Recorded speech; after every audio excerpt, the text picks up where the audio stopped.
Bonjour à tous, bienvenue sur les espaces numériques de Public Sénat pour découvrir le meilleur de la presse régionale aujourd'hui.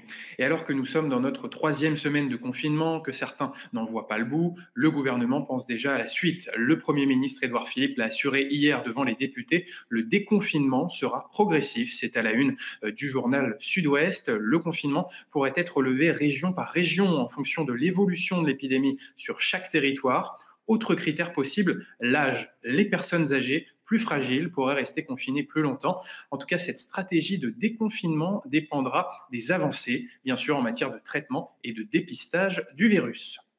Un chiffre inquiétant à la une de l'Est républicain, 570 personnes sont décédées dans les EHPAD du Grand Est depuis le début de la crise sanitaire. La majeure partie des décès serait due au coronavirus. 66% des établissements du Grand Est ont été touchés par le virus. Ce sont les chiffres de l'Agence régionale de santé. Et à l'échelle nationale, le gouvernement devrait donner enfin des chiffres sur la mortalité dans les EHPAD à la fin de cette semaine.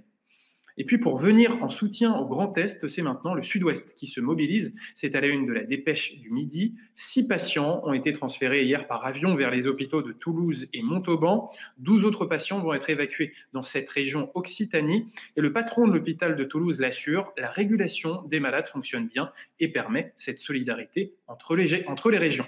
Et justement, regardez cette carte très intéressante dans la dépêche du midi sur le taux d'occupation des lits de réanimation dans les différents territoires. On voit bien que le Grand Est, l'Île-de-France sont débordés, mais aussi les départements de la Drôme, la Haute-Savoie et enfin le sud de la Corse.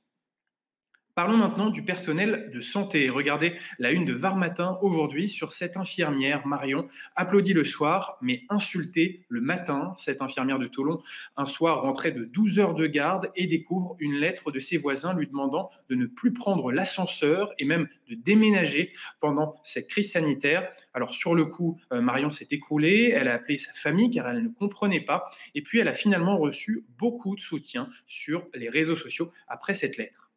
Sur les réseaux sociaux, justement, les soignants se mobilisent pour demander davantage de moyens dans cette crise sanitaire. Et le journal L'Indépendant catalan met à l'honneur ces 46 infirmiers libéraux des Pyrénées-Orientales qui ont décidé de poser nus face au Covid-19, une initiative partie de Perpignan, portée par le collectif SOS Soignants en danger, qui dénonce le manque d'équipements sanitaires. Une vidéo de ces soignants a d'ailleurs été publiée. Regardez.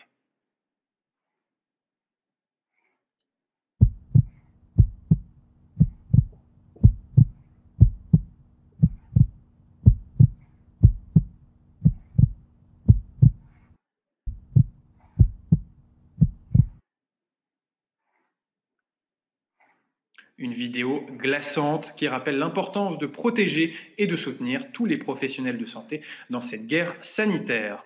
Voilà, c'est la fin de cette revue de presse des territoires. Merci de l'avoir suivi. Très bonne journée et à demain.